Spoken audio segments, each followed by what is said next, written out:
professional duty requires immediate action, where a single second can determine success or failure. What follows is a completely genuine perspective. No staged dialogue, no visual enhancements, just the undeniable raw truth of the profession. Can I help you? No, I live here. Just moved in last week. Really? You sure you got the right house? Pretty sure. My name's on the mortgage. I'm calling the police. You look suspicious. You mean I look black? Maybe. Well, then you got the police chief with you, and you're in big trouble.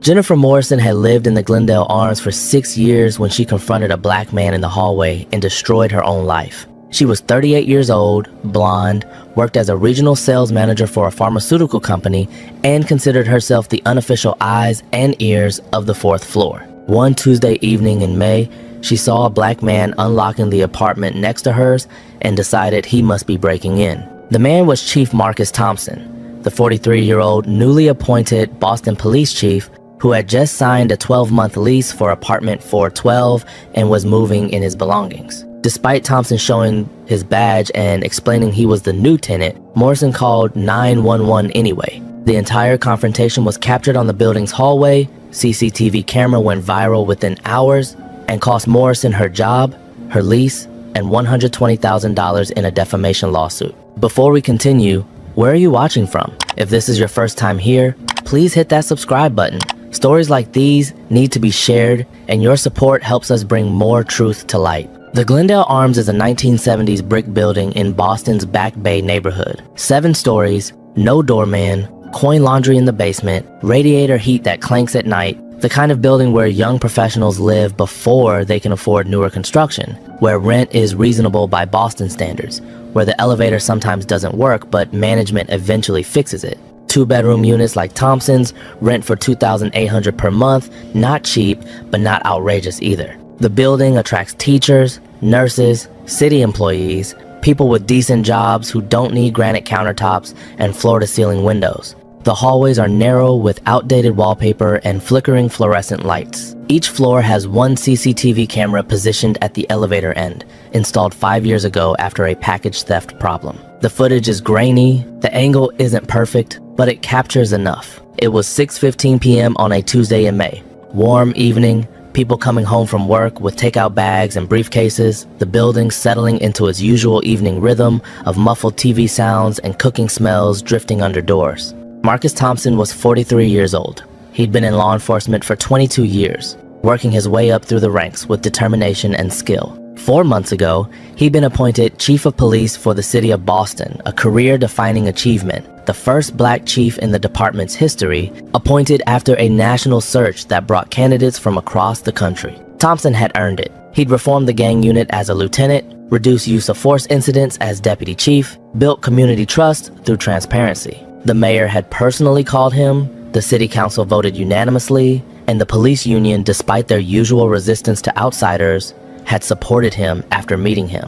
He was qualified, he'd worked for this, he deserved the position. When Thompson accepted the job, he'd been renting a house in Quincy, 40 minutes south of Boston. But the chief's job meant unpredictable hours, late-night emergencies, early morning press conferences, community meetings across the city. The commute wasn't sustainable. His wife had died from breast cancer 2 years earlier. His daughter Maya was a sophomore at Howard University in D.C. He was alone, working 70 to 80-hour weeks, sleeping at the office too often. He needed to be closer to work. He found the Glendale Arms through a colleague. Old building, nothing fancy, but clean and close to headquarters. Unit 412, 2 bedrooms, 1 bathroom, galley kitchen, hardwood floors that creaked. The second bedroom would be Maya's when she visited during breaks, listed at $2,800 per month. He filled out the application, passed the background check instantly, paid first month, last month, and security deposit. $8,400 total. The lease was in his name. Management knew he was the police chief. His profession was right there on the application. Everything was official,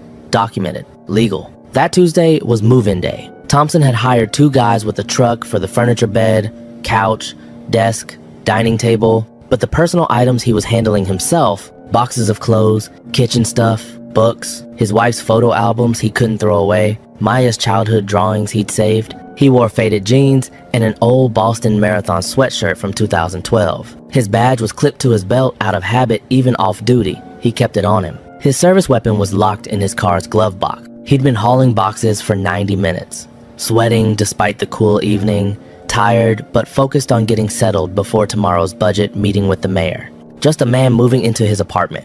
Nothing unusual, nothing suspicious, just living his life. But his new neighbor had been watching through her peephole since 5:45, and she'd already decided something was wrong.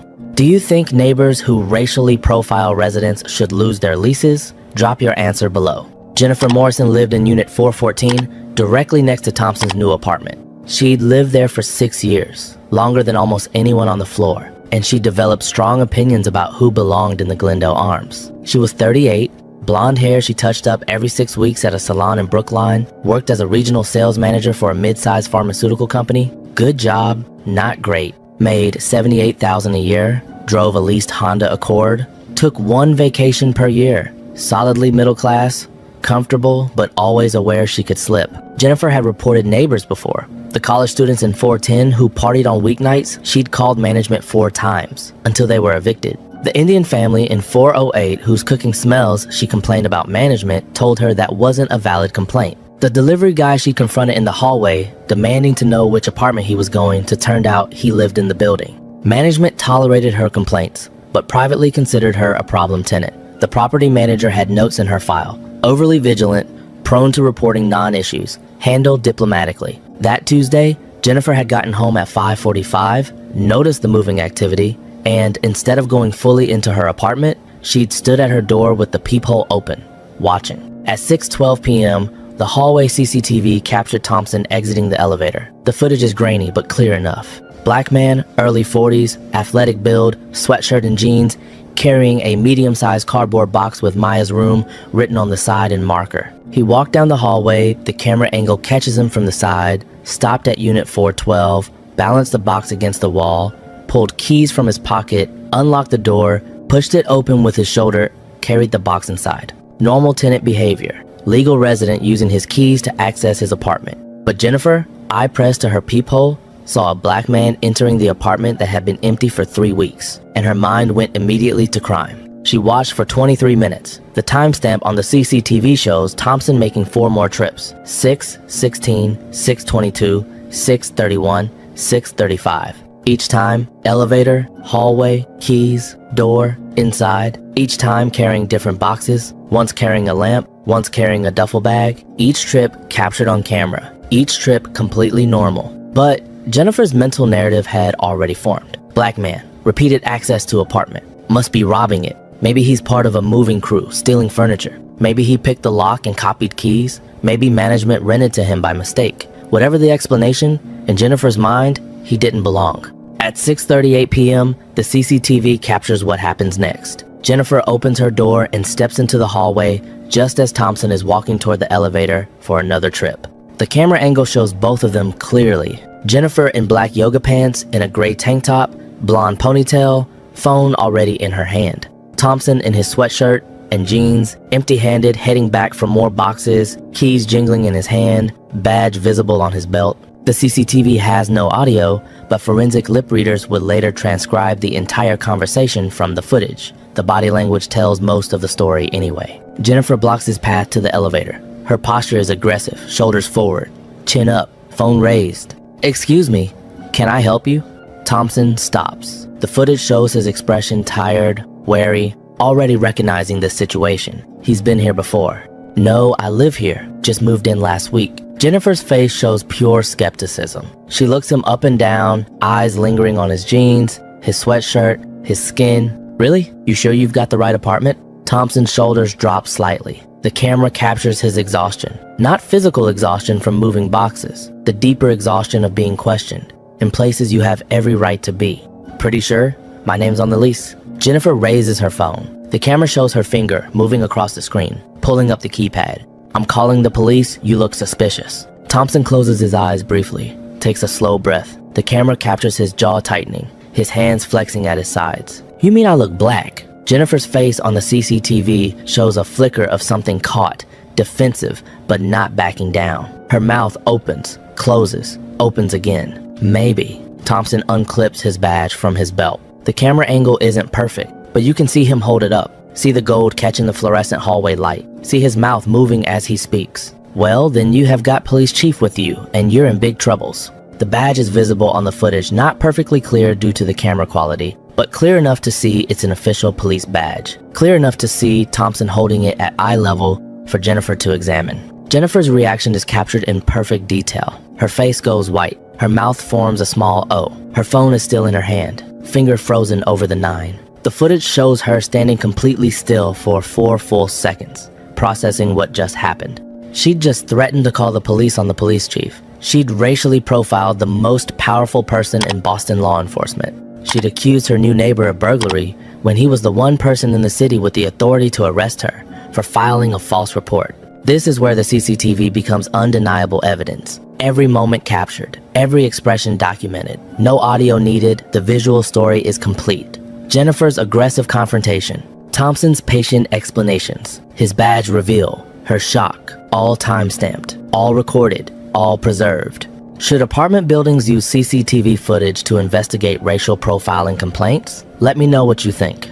The footage continues, shows Jennifer backing up, her free hand going to her mouth, shows Thompson clipping his badge back to his belt, picking up where he left off, walking to the elevator. Shows Jennifer standing in the hallway for 42 seconds after Thompson gets on the elevator, staring at nothing, phone still in her hand. Then the elevator returns. Thompson walks back down the hallway carrying another box, doesn't look at Jennifer, unlocks his door, goes inside. Jennifer hurries back into her apartment. The door closes. The hallway is empty. Timestamp, 6:41 p.m. At 6:43 p.m., exactly 2 minutes after seeing Thompson's badge and learning he's the police chief, Jennifer called 911. The call recording was later released under public records law. Hi, I'm at the Glendale Arms on Commonwealth Avenue, apartment 414. There's a man next door who showed me a police badge, but I don't think it's real. I think he might be impersonating an officer to rob the apartment. He's black, and he's been going in and out with boxes. The dispatcher's voice shows barely concealed frustration. Ma'am, you're reporting someone for showing you a police badge? Anyone can buy a fake badge. He doesn't look like a police officer. What does a police officer look like, ma'am? Not like him. Can you describe what he's doing that's illegal? Using keys to go into the apartment next to mine. So he has keys to the apartment. Yes, but ma'am, if he has keys and he's moving boxes, he's likely a legal tenant. What specifically makes you believe he's committing a crime? Long pause. Then, quieter. He just looks suspicious. The dispatcher sighed. I'll send a unit to check. The call was dispatched. Welfare check requested at the Glendale Arms, apartment 412. Caller reports concerns about new tenant, claims suspicious activity. Possible racial profiling situation handled with care. 2 officers responded. Both of them, by terrible coincidence, were officers who worked directly under Chief Thompson's command. They arrived at 6:58 p.m. Building security let them in, no doorman, but there's a super in the basement office who monitors a panel showing all the CCTV feeds. The super had watched the hallway confrontation live and told the officers exactly what happened. That's the new police chief in 412. Blonde lady in 414 harassed him, called you guys after he showed her his badge. The officers looked at each other. This was about to be the most awkward welfare check of their careers. They took the elevator to the 4th floor, walked down the hallway past the CCTV camera, and knocked on unit 412. Thompson answered, still in his sweatshirt, badge on his belt, keys in hand, stack of unpacked boxes visible behind him. Officer Sarah Martinez tried to keep her voice professional despite her horror at the situation. Chief Thompson? Martinez? Walsh? What brings you to my new apartment? Officer Kevin Walsh looked like he wanted the floor to open up and swallow him. Sir, we got a call. Someone reported suspicious activity at this address. Thompson leaned against the doorframe. Let me guess. Blonde woman, unit 414, called after I showed her my badge and told her I'm the police chief. The call mentioned someone with a possibly fake badge, sir. My badge is real, Walsh. I'm the chief. I signed a lease here 3 weeks ago. Moved in today. My neighbor saw me carrying boxes and decided I must be robbing the place. I showed her my badge. She called 911 anyway. Martinez looked at the badge on his belt, at the keys in his hand, at the Massachusetts driver's license he pulled out showing this address, at the lease agreement he produced from a box labeled Important Docs. Chief, this is, I don't even know what to say. I'm sorry. Not your fault. You responded to a call. I appreciate that, but I want this documented. I want the 911 call recording preserved. I want the CCTV footage from this hallway pulled and saved. and I want building management notified about the false report and the racial profiling. Absolutely, sir. We'll handle all of that. Jennifer's door cracked open. She peered out, saw two uniformed officers talking with Thompson, and the reality of what she'd done hit her fully. Walsh walked to her door. Ma'am, are you Jennifer Morrison? Yes. Her voice was small. You called 911? I thought... You thought what, ma'am? You saw Chief Thompson, the Boston police chief, moving into his own apartment with keys and a lease, and you thought he was burglarizing it? I didn't know he was the chief. Did you see his badge when he showed it to you? The hallway CCTV captured everything. Jennifer's face crumpled. Yes, but I thought maybe it was fake. Why would you think it was fake?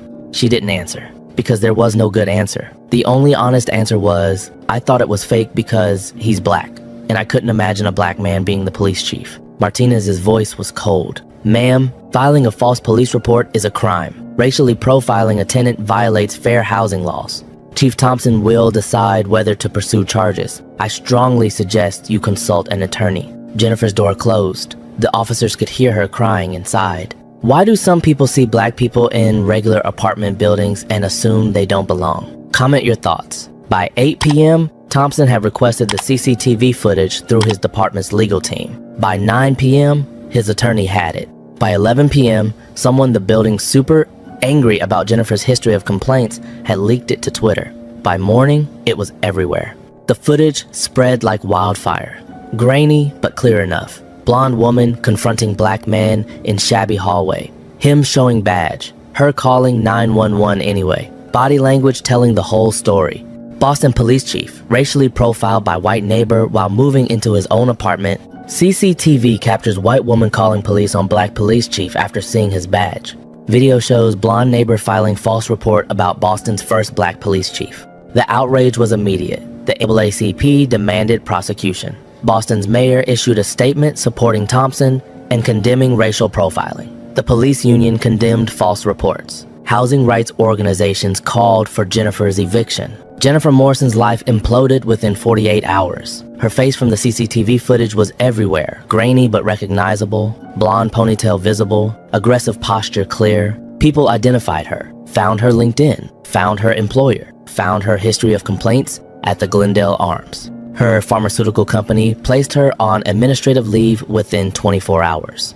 Their investigation was swift. Employee racially profiles police chief, files false police report, becomes national symbol of racism. She was fired by Friday. Our company values diversity and inclusion. Ms. Morrison's actions do not reflect our values. Her employment has been terminated. The Glendale Arms management met with Thompson, apologized profusely, offered to terminate Jennifer's lease immediately. Thompson said that was management's decision, but he wanted the incident fully documented, and he wanted assurance it wouldn't happen again. Jennifer hired an attorney and issued a public apology. I made a terrible error in judgment based on unconscious bias. I sincerely apologize to Chief Thompson for the harm I caused. I am seeking counseling to address my prejudices and understand why I reacted the way I did. But apologies don't undo harm, and the CCTV footage made denial impossible. Everyone could see exactly what happened. No audio needed. The visuals told the complete story. Thompson filed a civil lawsuit against Jennifer Morrison for defamation, intentional infliction of emotional distress, and violation of the Fair Housing Act. The lawsuit sought $120,000. Jennifer's attorney reviewed the evidence, CCTV footage with timestamps, 911 recording, police reports, witness statements from the building super, Thompson's lease agreement. There was no defense. The footage was damning. The call recording was worse. She'd profiled the police chief, and it was all documented.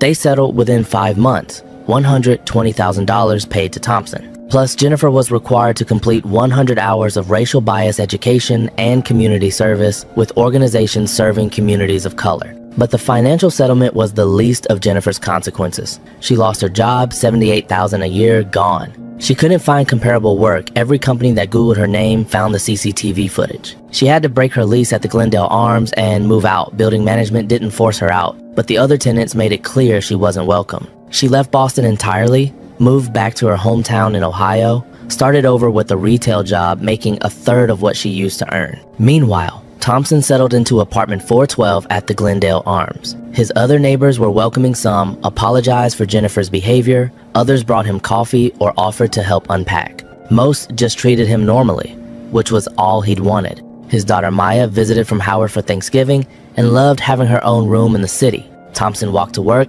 when weather permitted 22 minutes door to door. The radiators clanked at night, but he got used to it. The building was nothing special, but it was home. Should people who file false police reports based on racial profiling face mandatory prosecution? Drop your answer. Thompson gave several interviews about the incident. In one, they played the CCTV footage on a screen behind him as he spoke. "I'm 43 years old. I've been a police officer for 22 years. I'm the police chief of a major American city. I signed a lease, passed a background check, paid $8,400 up front to move into a regular apartment building. And my neighbor saw me unlocking my door with my own keys and called 911.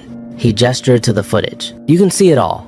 I'm carrying boxes with my daughter's name on them. I'm using keys. I'm wearing an old marathon sweatshirt. My badge is on my belt, and she still thought I was a criminal. She saw a black man and couldn't imagine any legitimate reason I'd be there." He paused. "I showed her my badge. Police chief, Boston Police Department. And she called 911 anyway. Not because she couldn't see the badge, the CCTV shows me holding it right in front of her, but because she couldn't believe it was real. She couldn't accept that I'd earned this position. She couldn't imagine a black man being the chief." Another pause. "The CCTV footage is grainy. The hallway is ugly with flickering lights and old wallpaper. It's not a fancy building, it's a regular place where regular people live.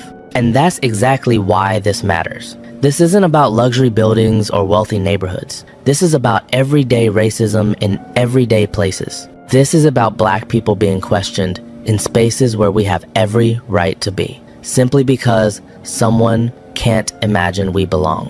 He looked directly at the camera. "If this can happen to me, the police chief, with a badge on my belt and keys in my hand, what happens to black people without badges, without positions of authority, without resources to fight back? How many people are profiled, reported, harassed in their own buildings, their own hallways, their own homes?" The interview resonated deeply. The CCTV footage played millions of times, not because it was high quality, but because it was so ordinary.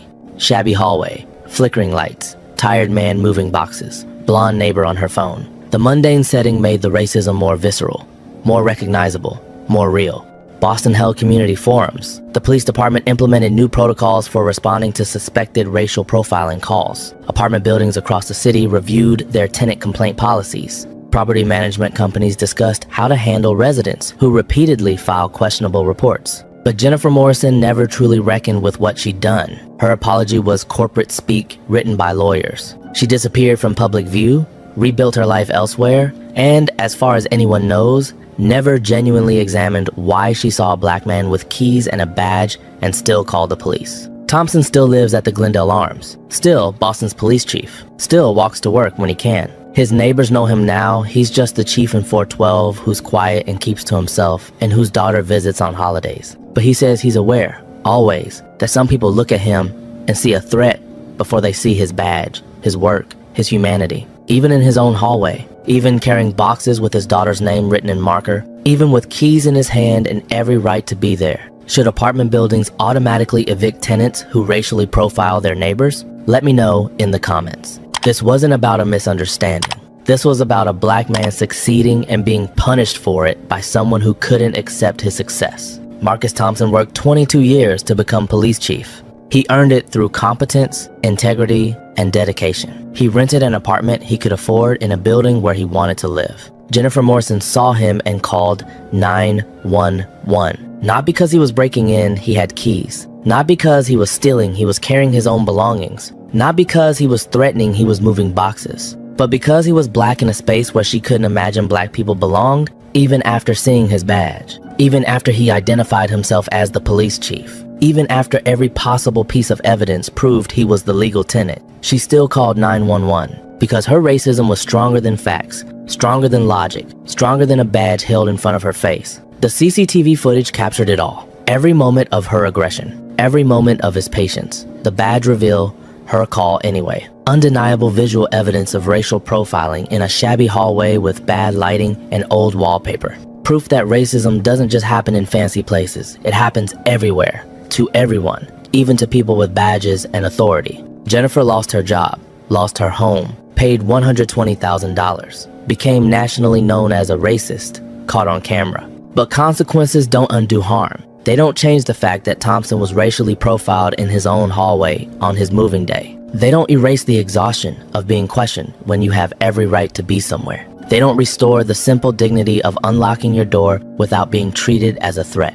The question is, what changes? Do people examine their biases before confronting neighbors? Do buildings hold tenants accountable? Do we create consequences that actually deter racial profiling? Because if we don't address the culture that taught Jennifer to see a black man with keys and call it suspicious, then we're just waiting for the next CCTV camera to capture the next confrontation in the next hallway with the next black person criminalized for existing. Comment if you believe filing false police reports based on racial profiling should carry mandatory jail time. And if you think these stories matter, hit that subscribe button. We're exposing these patterns caught on camera. We're demanding better. We're fighting for black people who deserve to live without being criminalized in their own hallways. This isn't just about one neighbor or one chief. It's about all of us and the world we choose to accept. From behind the camera to the front lines of history, we document the truly extraordinary.